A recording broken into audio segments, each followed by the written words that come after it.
Hello everyone, welcome to next part of class 11th history. और यहाँ पे हम द थ्री ऑर्डर कंटिन्यू कर रहे हैं। यहाँ हम देखने जा रहे हैं हम चर्च और सोसाइटी का वहाँ पर किस टाइप का हाल था, क्या हाल था। जो चर्च और सोसाइटी थी यहाँ की, जो यूरोपियन थे वो क्रिश्चियन तो बन चुके थे, लेकिन फिर भी कुछ ओल्ड बिलीव्स में, कुछ ओल्ड मैजिक में वो आज भी विश्वास रखते थे। हाँ ठीक है, अगर आप चेंज हो जाते हैं तो चेंज होने का ये मतलब नहीं है कि आपका सब कुछ ही चेंज हो गया, आप पूरे इंटरनली चेंज हो गए। नहीं, चेंजेस धीरे धीरे आते हैं। तो क्रिसमस और ईस्टर आज भी बहुत इंपॉर्टेंट थे, 4th सेंचुरी से ही इंपॉर्टेंट थे। बट जो 25 दिसंबर था वो जीसस क्राइस्ट के बर्थ के रूप में सेलिब्रेट किया जाने लग गया, और इसने रिप्लेस कर दिया एक ओल्ड प्री रोमन फेस्टिवल को।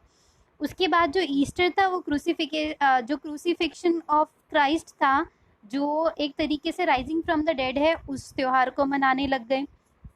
पर इसकी डेट कोई फिक्स नहीं थी। डेट क्यों फिक्स नहीं थी? क्योंकि ये जो फेस्टिवल था ये लूनर कैलेंडर के हिसाब से बनता था, और जिसमें डेट हर हर ईयर अलग आ सकती थी।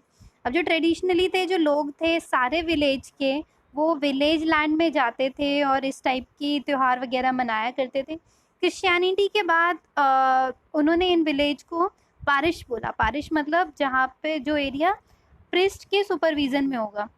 अब उन्होंने वहाँ पे हॉलीडेज का कंसेप्ट लाया। हॉलीडेज का मतलब क्या था? वो डेज जहाँ पे जो पीजेंट्स होते थे, they were not expected to work, वहाँ पे वो वर्क नहीं करते थे। ये डेज प्रेयर वगैरह के लिए होते थे।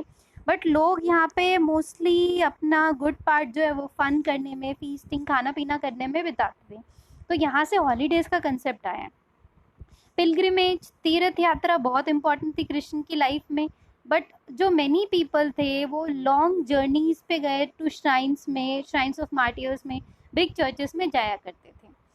अब ये एक पोएम है जो कि कैंटरबरी टेल्स में रिटर्न हुई थी मिडल इंग्लिश में, और इसको फिर मॉडर्न इंग्लिश में ट्रांसलेट किया गया है कि when in April the sweet showers fall, years of drought of March to the root. एक तरीके से पूरा ये मौसम वगैरह बयां करने की कोशिश करी गई है कि वहाँ पे जो लोग थे कैसे थे, क्या सब चीज़ों से काम होता था। एक पाल्मर वर्ड्स है यहाँ पे। पाल्मर वर्ड्स का मतलब क्या होता है? एक मॉन्क जो कि बहुत ट्रैवल करता है दूसरी दूसरी शाइन्स पे। अब दो ऑर्डर हम देख चुके हैं। थर्ड ऑर्डर था पीजेंट्स का। पीजेंट्स ही सबसे मेन ऑर्डर था। क्यों? क्योंकि बहुत ही बड़ी तादाद में जो पीजेंट्स थे वो यहाँ पर मौजूद थे।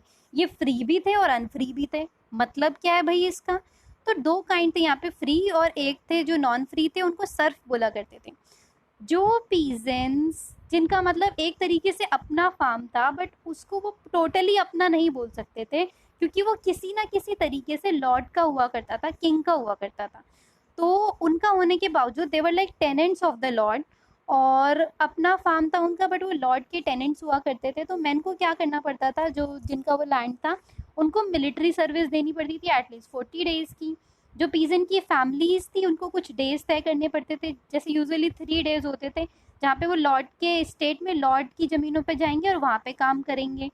आउटपुट किस फॉर्म में लेते थे? जैसे कि लेबर की फॉर्म में, जो कि डायरेक्टली लॉर्ड को ही फ़ायदा मिलता था।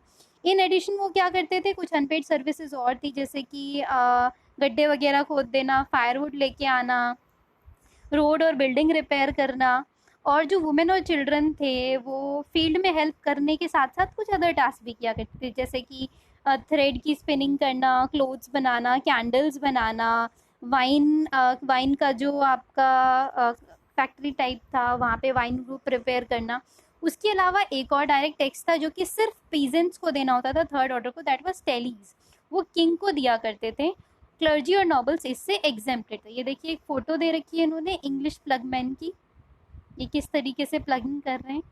ये पता है, बैल वैल का कंसेप्ट तो बहुत बाद में आया था, पहले तो बहुत ही बुरा हाल था। मतलब इंसान जो था वो हाथ से गड्ढा खोल के प्लगिंग किया करते थे। आप सोचिए कितनी बुरी हालत हुआ करती थी उस समय जो लोग थे उनकी। तो जो सर्फ्स थे वो कल्टीवेट करते थे प्लॉट ऑफ लैंड को। जो सर्फ थे यानी कि एक तरीके से स्लेव टाइप थे, स्लेव जो फ्री लेबर नहीं थी, टू सर्व। तो वो एक तरीके से पूरे किंग के, लॉर्ड के अधीन थे। उनका जो ज़्यादातर प्रोडक्शन होता था वो लॉर्ड को ही चला जाया करता था। और उसके अलावा उनको वेजेस नहीं मिला करती थी, कोई किसी और जगह नहीं जा सकते थे वो बिना लॉर्ड की परमिशन के। इनफैक्ट आप ये देखिए, अगर उनको शादी भी करनी होती थी ना, तो उनको परमिशन लेनी पड़ती थी सर्फ जो लॉर्ड हुए थे उनकी चॉइस से। तो कई बार तो लॉर्ड खुद ही डिसाइड करते थे कि सर किससे शादी करेंगे, बट अगर उनकी अपनी चॉइस होती थी तो कुछ फीस दे के वो लॉर्ड से अग्री करवा सकते थे इस चीज़ को। उसकी भी फीस देनी पड़ेगी कि भैया मुझे अगर इससे शादी करनी है, तुम्हें अग्री करना है तो ये फीस दो। और उसके बाद भी वो सोचते थे कि अग्री होंगे या नहीं होंगे।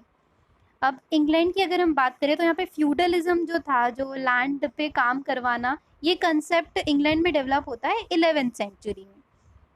अब आप ये देखिए जो एंगल्स और सेक्शंस हैं हमारे यूरोप के, वो इंग्लैंड में सेटल हुए थे 6th सेंचुरी में। आप ये देखिए इंग्लैंड नाम पहले इंग्लैंड नहीं था, इंग्लैंड का मतलब था एंगल लैंड। अगर हम 11th सेंचुरी में बात करें तो जो विलियम था, जो एक तरीके से नॉर्मंडी से आया था, लाइक फ्रांस से आया था, उसने इंग्लिश चैनल को क्रॉस किया एक आर्मी के साथ और डिफीट कर दिया सेक्शन किंग ऑफ इंग्लैंड को।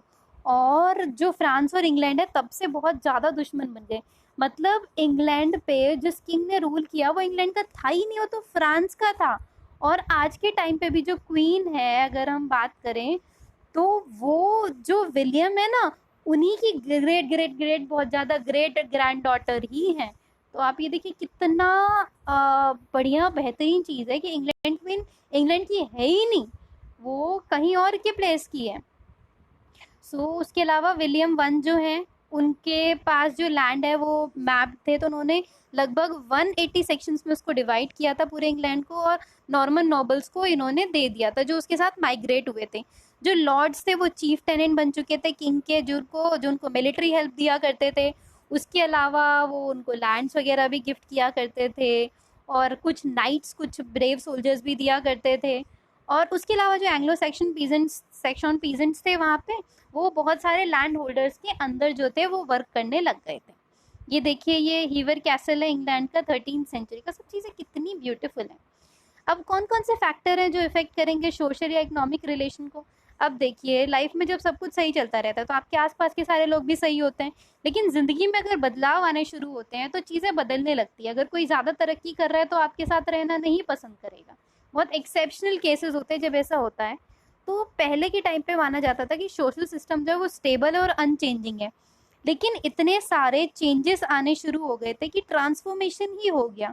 अब किस किस चीज़ से फ़र्क पड़ता था, फ़र्क पड़ा था एनवायरनमेंट और एग्रीकल्चर से। एनवायरनमेंट का एग्रीकल्चर पे पड़ा था, उसका सोसाइटी पे फ़र्क पड़ा था। एग्रीकल्चर का कैसे, मान लो जिसको नई टेक्निक्स आ गई यूज़ करनी, जिसको अच्छे से एग्रीकल्चर करना आ गया, वो अमीर बनता चला गया। पर उन्हीं के साथ के बंदे जो नहीं यूज़ कर पाए सारी चीज़ें, वो गरीब रह गए। तो इसीलिए वहाँ पे डिफ्रेंसिएशन होने शुरू हो गए थे।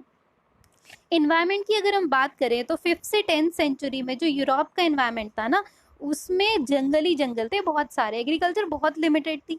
पीजेंट्स बहुत ज़्यादा डिससेटिस्फाइड थे इस चीज़ से, और कई बार उनको लड़ाई झगड़ों की वजह से फॉरेस्ट में भी भागना पड़ता था। ऊपर से यूरोप एक क्लाइमेटिक चेंज के अंदर भी जा रहा था, और क्लाइमेट वहाँ का बहुत ज़्यादा कोल्ड था, जो कि एक तरीके से फेवर नहीं करता था एग्रीकल्चर को। लेकिन जैसे ही 11th सेंचुरी शुरू होती है, यूरोप एक वार्म फेज में एंटर होता है, एवरेज टेम्परेचर इंक्रीज होता है, जिसकी वजह से एग्रीकल्चर बहुत ज़्यादा इंक्रीज होना शुरू हो सकता था, क्योंकि वहाँ पे अब बर्फ़ नहीं जमती थी, और इजीली जो टाइम था ना एग्रीकल्चर का वो इंक्रीज होना शुरू हो गया था। अब लैंड यूज़ पैटर्न की हम बात करें तो पहले के टाइम पे एग्रीकल्चर टेक्नोलॉजी बहुत पुरानी थी। सिर्फ मैकेनिकल एड के नाम पे वुडन प्लग जो थे, वुड के आपके प्लग वही अवेलेबल थे, और हाथ से ही जो लोग थे वो डिगिंग वगैरह किया करते थे। इसीलिए जो एग्रीकल्चर था बहुत ज़्यादा लेबर इंटेंसिव था। फील्ड्स जो थे लगभग 4 साल में एक बार बहुत ज़्यादा मैनुअल लेबर की रिक्वायरमेंट होती थी, क्योंकि प्लगिंग इम्पॉर्टेंट हो जाती थी। उसके अलावा क्रॉप रोटेशन का बहुत ही वाहियात मेथड वो यूज़ किया करते थे।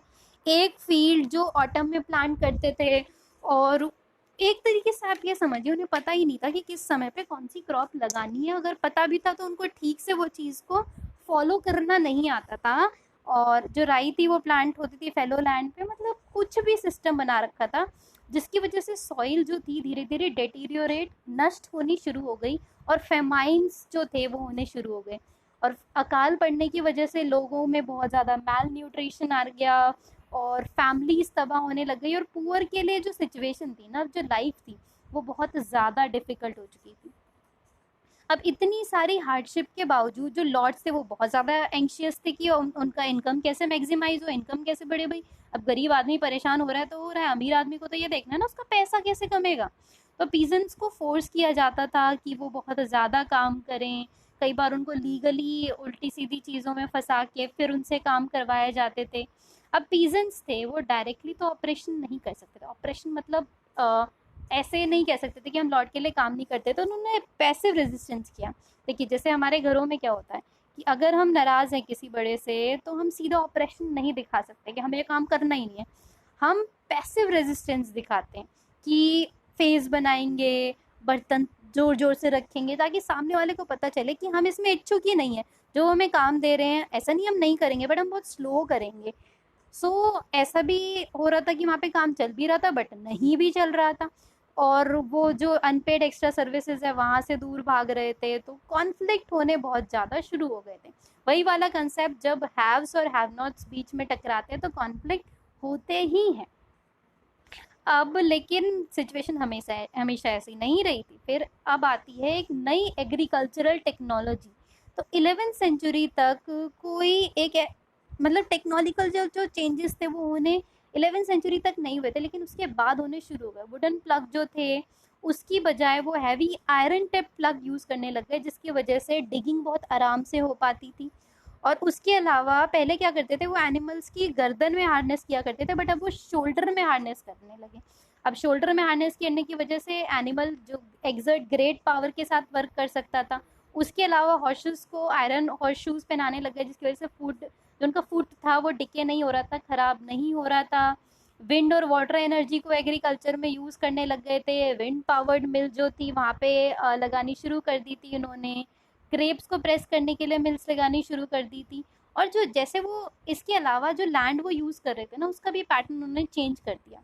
जो क्रॉप रोटेशन थी उस पर उन्होंने रिसर्च किया, स्टडी किया, और फिर जाके उन्हें पता चला कि सच में क्रॉप रोटेशन होता कैसा है। तो 2 फील्ड से 3 फील्ड सिस्टम लगाया। इसका मतलब क्या था कि वो 3 में से किसी 2 साल तक पूरी की पूरी अच्छे तरीके से प्लांटिंग किया करते थे, जिसकी वजह से wheat, rye, oats, barley, peas, beans, lentils, इन सब का प्रोडक्शन बहुत ज़्यादा होना शुरू हो गया था। क्योंकि आप ये समझिए कि अगर उन्होंने किसी चीज़ में इम्प्रूवमेंट लाया है, टेक्नोलॉजी इम्प्रूव हुई है, उनका थॉट्स इम्प्रूव हुआ है, तो प्रोडक्शन भी इम्प्रूव होगा।